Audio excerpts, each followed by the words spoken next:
Hey everyone, welcome to the Daily Fantasy Flex podcast brought to you by FantasyLabs, part of the Action Network. I'm Matthew Freedman, the editor-in-chief of fantasy content, and I'm here with another episode on NFL draft prospects.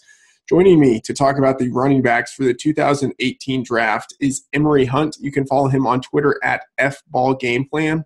Emory is the founder of Football Gameplan. He is a college football color commentator and the author of 3 football books. He was a collegiate running back at Louisiana Lafayette. I had the privilege of talking first with Emory a few years ago on the road of his podcast, and each year he does a very extensive review of all of the draft prospects at every position. He's immersed in football, so it's great to have his perspective on the show.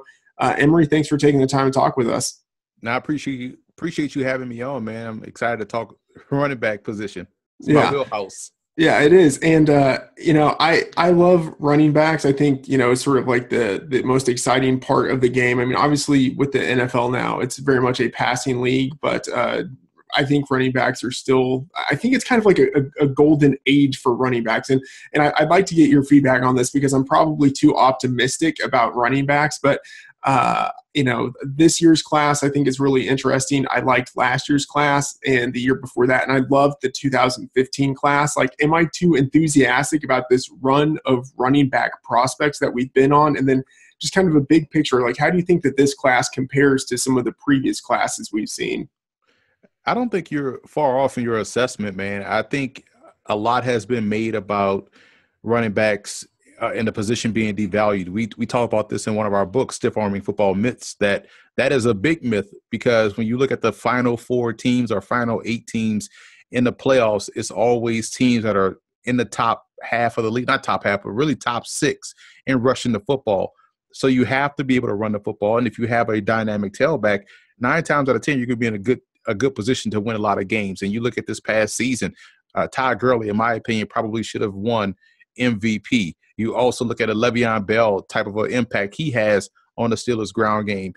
The rookie Kareem Hunt led the league in rushing. Tariq Cohen came out of nowhere, not really came out of nowhere, but burst onto the scene, was a big-time playmaker for the Bears. So I think the running back position has always been what it is. It's just that now you're starting to see a lot more talent come out at that position because I think overall, let's say when I played, you had tailbacks that stayed at the position, even bigger tailbacks or bigger guys that are now playing either H-back or playing outside linebacker when they probably should have played running back. You see that now going on, but I think guys are now sticking to where they have always wanted to play at that position. And I think last year's class and this year's class just exemplifies the talent around the country at all different levels at that position. Mm-hmm. Well, one of the most talented guys, at least of the last few years, but maybe the last decade to come out of college is Saquon Barkley. How do you think that he compares to some of the top running back prospects we have seen from previous seasons? And then just kind of big picture, what are some of the traits that you tend to value in running backs when you are evaluating these guys, projecting them to the NFL? Yeah, Barkley is a really good football player, man. And I like that there's a lot of discussion and debate about whether or not he should go high or he shouldn't. I have had the luxury of seeing a lot of football growing up and seeing a lot of football throughout the course of me doing this. So I have a big library of football memories. And so for me, a guy like Barkley I've seen before. He reminds me so much of Garrison Hurst when he was at Georgia. Same level of explosiveness. It didn't even make sense. He was able to power clean or hang clean 400 pounds with a torn ACL. So things like that. You saw those bursts, saw that explosiveness from Hurst. Saw the same things in Saquon Barkley's game. And I think the biggest part of his game that I really like, that you really have to have, you have to have the ability to make someone miss. Football is about scoring touchdowns. Football is about making a defense miss, and for the defense, it's about putting the guy on the ground. If you can make a guy miss, I want you on my team because, 1, you know how to protect yourself. 2, you're going to put the defense at a disadvantage because you know where you're going because as the ball carrier, you control ankles. And also, I think when you have that ability, you're going to survive long term because you know how and when to take shots. So you don't want someone that's going to plow into a defender constantly during a ball game. You don't last long doing that. The guy that can make you miss will last longer, be more explosive, be more dynamic, not only for his career, but for 4 quarters in the ball game. hmm One of the things that I think is so fascinating about Barkley is that, I mean, not even just for a big guy, but just for any running back in general, he's a very good receiver. So he has this kind of like multi-dimensional aspect to his game. And then I don't imagine that any NFL team is actually going to ask him to return kicks, but it's something that he also did in college, and he did it well. He had a couple of return touchdowns, showed some explosion in his game, which I think just shows kind of his big play ability in general. Can you talk about his abilities as a receiver, given how big he is as a runner? Yeah, that's phenomenal because you have to be fluid to be a receiver. And when I grade running backs on how they are as receivers, I start off at let's say a baseline skill set. I expect you to be able to catch swings, screens, flares, and flats. But his ability as a downfield receiver, that's going above and beyond the call of duty. That's going above and beyond the position requirements. That's what makes you a complete threat in the passing game. Not the fact that you could catch a swing pass or a flare pass or a screen, but can we utilize you in a deep passing game or the intermediate passing game? And he can definitely do that, which means he can run routes, he can read coverages on the fly, and he has the natural receiving skills to be a threat. So now when you look at that, combined with his physical traits of his explosiveness, his quickness, and his shiftiness, which linebacker do you see having success covering him on a consistent basis in the passing game? So now as a defense, okay, we have to put a safety on him, which will then leave a wide receiver one-on-one somewhere in your offense. So his ability as a receiver opens up everything for your offensive attack. That's interesting. I hadn't really thought about, I mean, obviously, he's a good receiver, but I hadn't really thought about the defensive mismatch that could create of having a safety on him. After Barkley, a lot of people have Darius Geis, Ronald Jones II, Sony Michel, and Nick Chubb in a group together, or at least the hierarchy after Barkley for some people isn't quite as certain. Out of those runners, which ones are standing out to you, and how do you think they will be used in the NFL to maximize their abilities? That group you listed, Sony Michel is the one I like because he has the complete package type of a game. He reminds me a lot of Clinton Portis.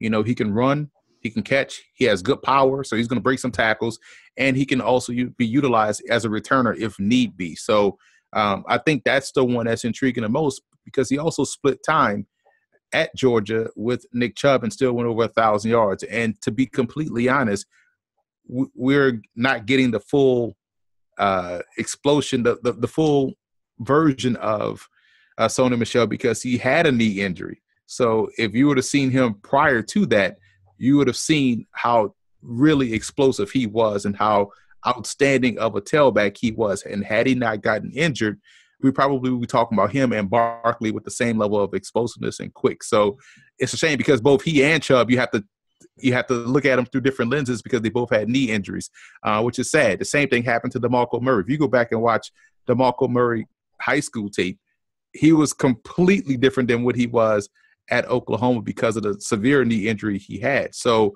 I do like where Michel is right now with his game, but if I had to pick out that group, it would be him. Although I have Rashaad Penny better than all those guys that you listed. Well, that's good because that's the next guy I was going to talk about. I'm very high on him, and so it sounds like you are high on him. I think we're probably higher on him than most people, but I'm fine with that situation. He's just a fantastic player. He's the first FBS back of his size since Larry Johnson to score as a runner, receiver, and kick and punt returner in the same season. Which I think just kind of speaks to the agility and explosion that he has.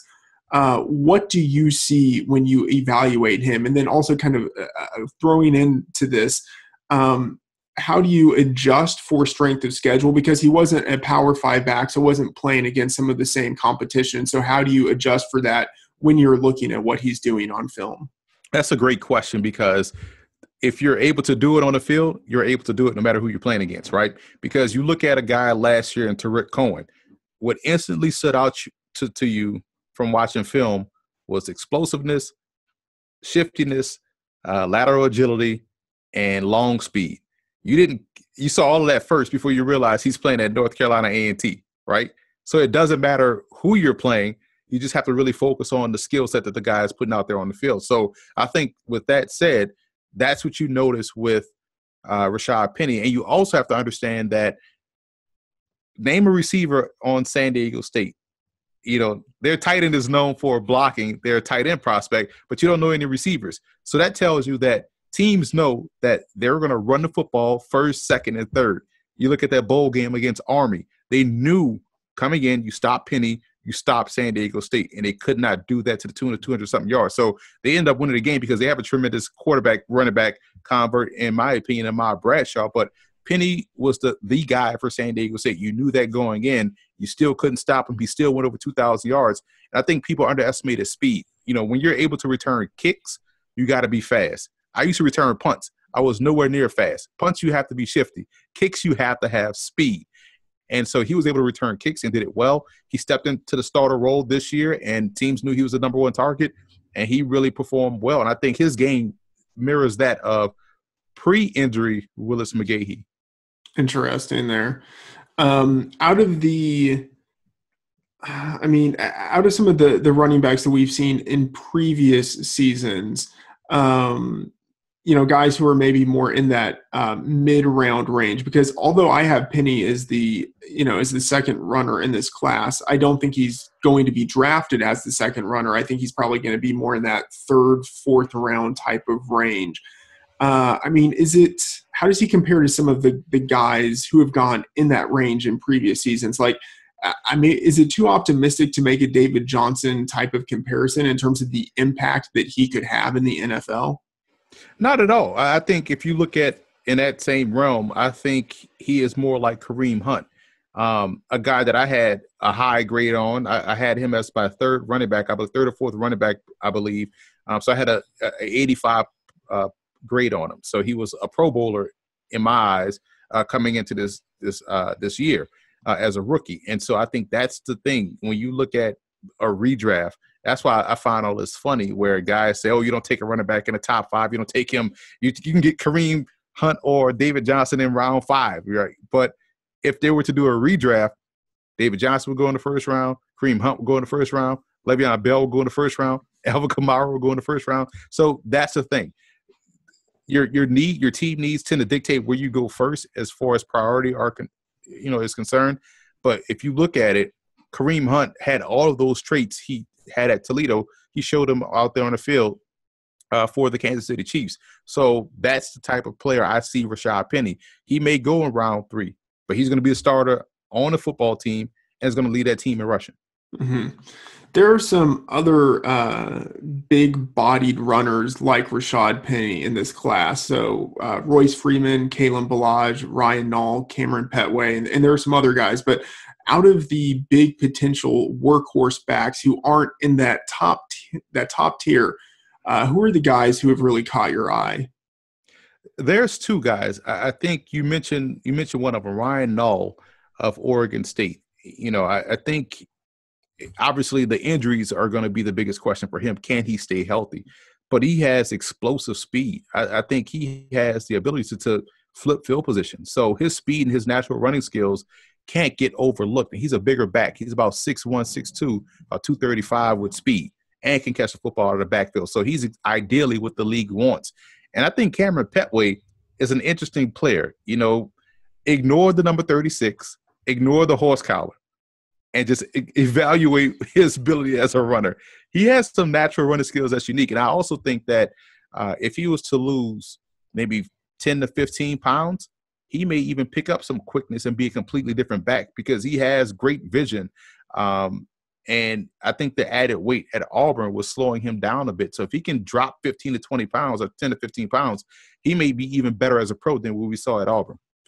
Do you think that he is someone who's going to be kind of shifted into that fullback role?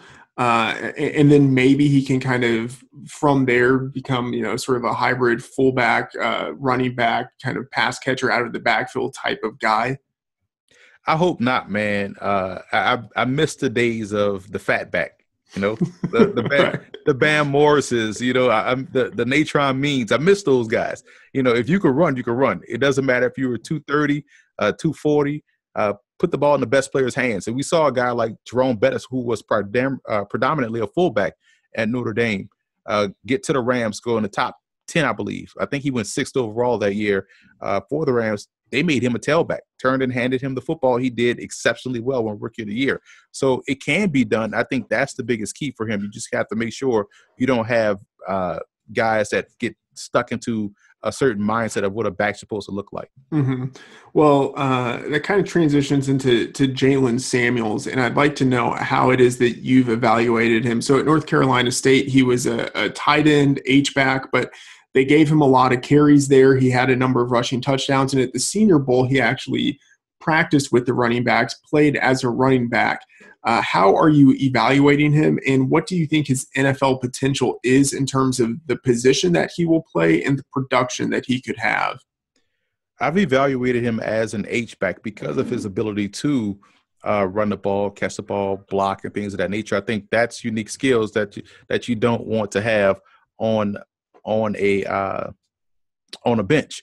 And so when you look at him juxtaposed to maybe a guy like Kellen Ballage, who some can call David Johnson or some could call Charles Clay, I think that's his biggest thing. You have to find out where the natural running skills lie. Now, where I have questions about Jalen Samuels' ability to run is the vision. You know, he's not seeing it naturally or quick enough that you would like a tailback to see.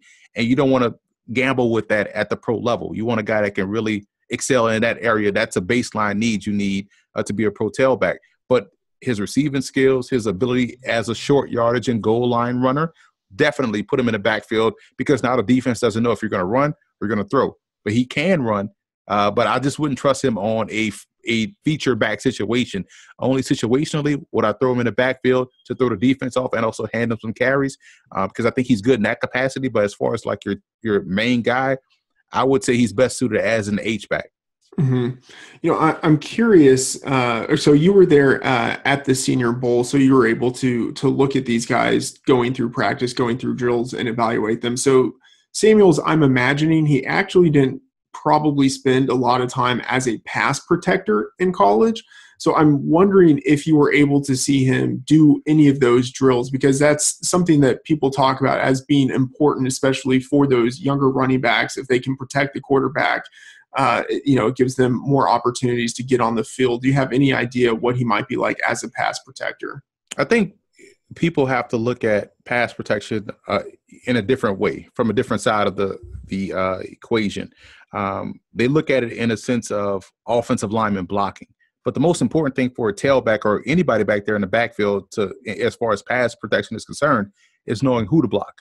So as long as you know who to block, you can then get in the way for a second or two, because that's all you really have to do.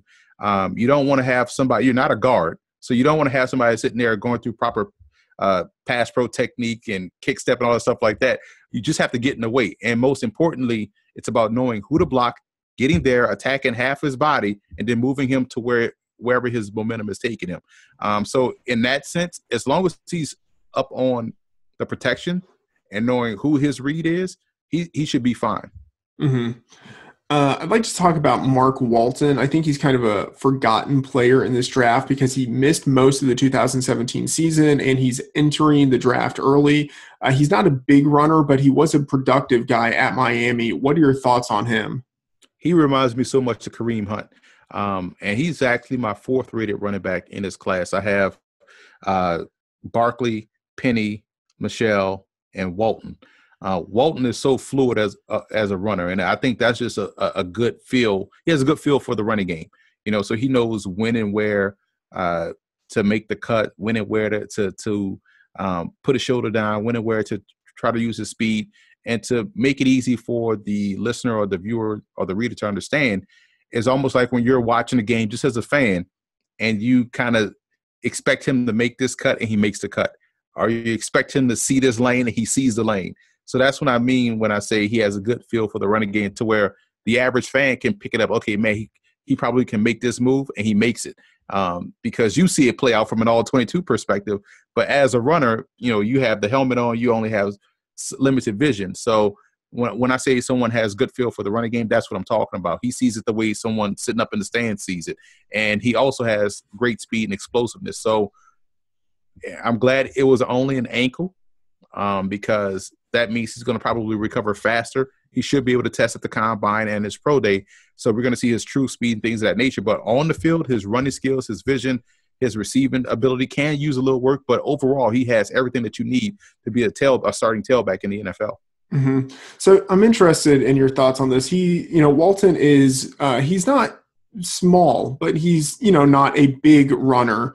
So how important do you think size is at the position?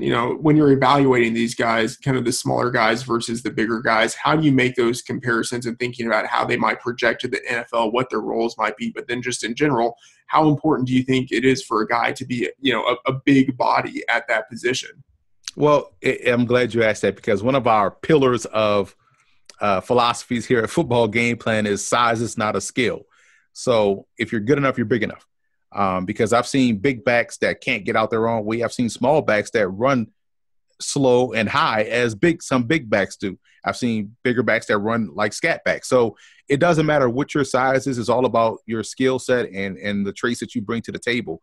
So I don't think you have to be a certain size. You look at Warwick Dunn, over 11,000 yards in his career, was 5'9", 178. And he was a true starting tailback. We actually got cheated of maybe 4,000 extra yards because he was splitting time with a fullback in Mike Allstott. Had he just turned and handed him the ball, he probably would have had more. So I think when you're able to just have a good feel, got good vision, good agility, good footwork, you can play tailback no matter what your size is. We just talked about Jerome Bettis going 6th overall as a fullback coming out of Notre Dame. Yeah. Well, kind of talking about some of the smaller guys, there are a few of them who are interesting in this class. So Akram Wadley, Ito Smith, Naheem Hines, some people might be looking at them and thinking that, like Tariq Cohen last year, maybe they could come in right away and have some sort of impact. What are your thoughts on those guys?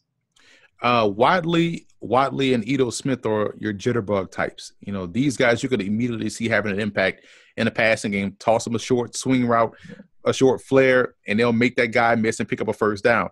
Naheem Hines, I think, is the game breaker of the three because he has the home run hitting speed. He also has the natural receiving skills because he was predominantly a receiver last year at NC State. This was his first full season playing running back only. And so he still has to figure out the little nuances of playing the position. So that's why you like the upside he has there. But as a receiver, he's going to be a matchup problem because that's his natural position. And so now you add in the fact that he can also run the ball. I compared his game to DeAnthony Thomas in a reverse way because Thomas was more of a running back, and now they moved him a receiver, and he's slowly trying to pick up the nuances there.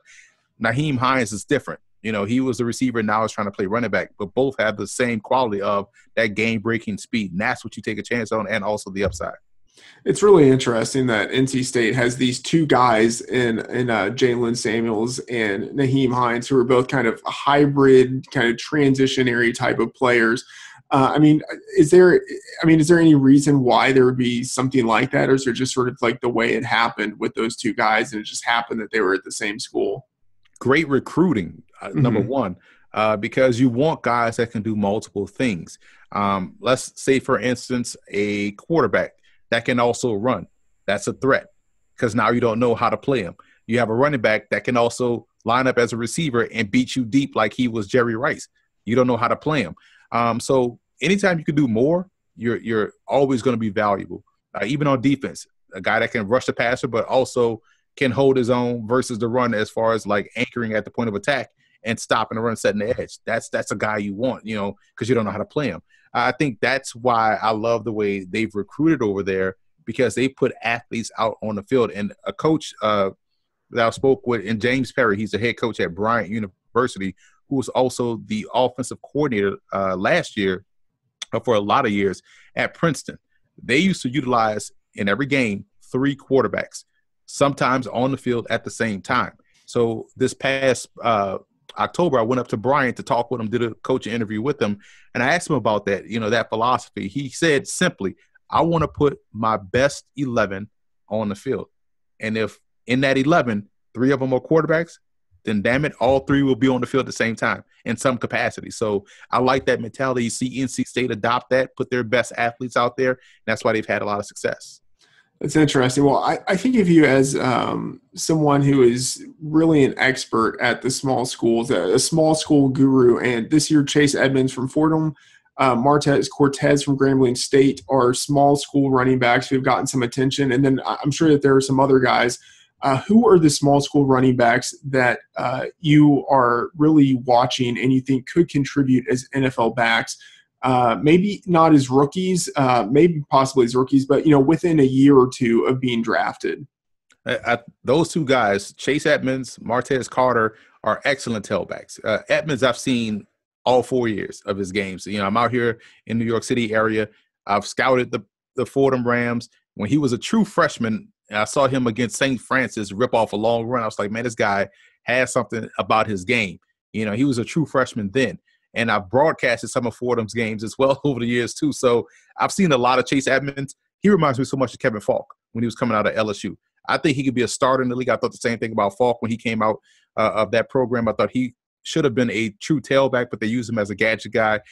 Edmonds has the vision, the balance, which is a key trait to have as a tailback, and also has the production. Outside of this past season where he dealt with an ankle injury, a nagging one all season long, he hadn't been hurt. He was the lead ball carrier for that team. Had he stayed healthy, he would have broken both the FCS and FBS rushing record this year. Now, he was able to come back healthy the last game and go for over 150 yards against Bucknell, which helped him break the Patriot League rushing record. So the production is there. He's 5'9", about 205, so he has a good sturdy frame. So he can handle the quote-unquote load from a lead back perspective, from a stereotypical perspective that people look at size for a tailback. So he has that requisite. He's a solid receiver. Martez Carter out of Grambling has the explosiveness and the burst of a Saquon Barkley. He can get from 0 to 60 in a heartbeat. So when he was utilized last year in tandem with a guy in Justin Kelly, who was more of your bigger, slower back, and they used him as a complement, Carter still was able to put up some fantastic numbers. He's a dual threat guy. His issue is ball security. He has to learn to protect that football. We saw that in the Celebration Bowl game this past December against North Carolina A&T. He put the ball on the turf twice. That can't happen. Otherwise, you're going to minimize your opportunities. But he can help you as a returner. And the last guy I want to mention is Trenton Cannon of Virginia State. To me, he's like Tevin Coleman or Justin Crawford. Wendell Smallwood of the Philadelphia Eagles, a guy that has one-cut downhill acceleration. Cannon was up for the Black College National Player of the Year award this season. And when I went to Virginia State this past spring, I sat down, had a coaching interview with Reggie Barlow, who's the head coach over there. And we were talking, and always when I do these coaching interviews, I always ask the coach, do you have any guys that are going to be upcoming pro prospects that I should, put on my list and keep an eye on? So we went in the film room. He broke down. He said, listen, you got to check out our tailback. His last name is Cannon, and he's fast. I was like, you can't be slow with a last name Cannon. That's like Joe Gunn from Ole Miss. You have to be fast with a name like Joe Gunn. But Trent Cannon is one that has the acceleration, the burst. I think he can initially make an impact as a rookie, as a kickoff returner, because he returned kicks at Virginia State. But his ability as a runner, outside zone, inside zone, and he hits a lane and he puts that foot in the ground and accelerates, it's a wrap. You're not going to catch him. Mm-hmm. Yeah, I like hearing about those small school guys. They're always interesting. I always want to root for them. In a very opposite trajectory, two guys who probably a year ago were entering the 2017 season as potential Heisman candidates were Josh Adams of Notre Dame and Bo Scarborough from Alabama.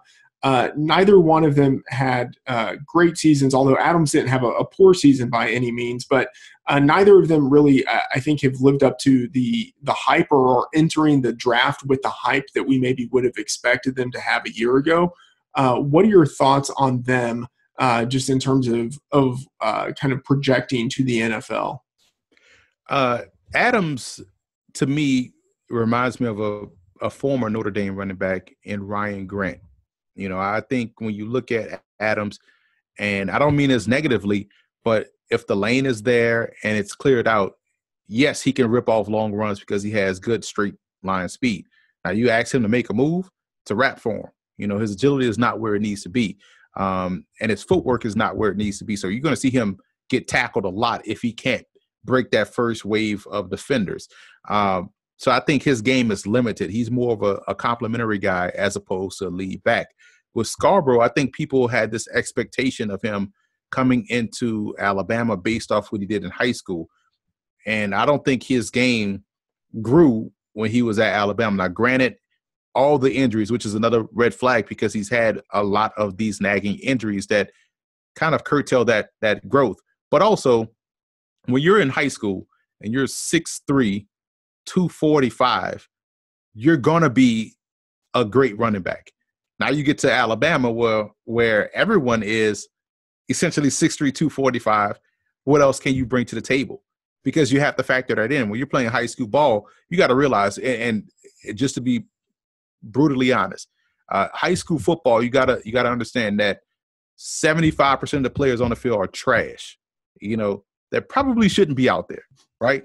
But you got to fill bodies, you got to fill uniforms, you got to fill the team. And 25% of that 100 are college level athletes, whether that's Division I or NAIA, right? And out that 25%, maybe 5% are the elite Division I, Power 5 athlete. So when you factor in size and along with guys that are trash that shouldn't be out there, yes, you're going to look like Bo Jackson at Tecmo Bowl in high school. So when you get to Alabama, your skill sets, and every level you move up in football, your weaknesses get more exposed. So as he moves up, you look at his weaknesses at Alabama, change direction. That was the difference between he and also a guy that they comped him to in Derrick Henry. Henry, although his change of direction skills isn't elite, was still better than Bo Scarborough. Now, health-wise, Henry was able to stay out there constantly and prove to be durable. That's the question we have about Bo Scarborough, because I think a lot of people look at his height, look at his size, and think durability. But Brandon Jacobs was 6'4", 270. Couldn't really fight off those nagging injuries. Because again, taller target, much more to hit. And if you don't have the ability to make you miss, you're gonna have those nagging injuries that he dealt with at Alabama.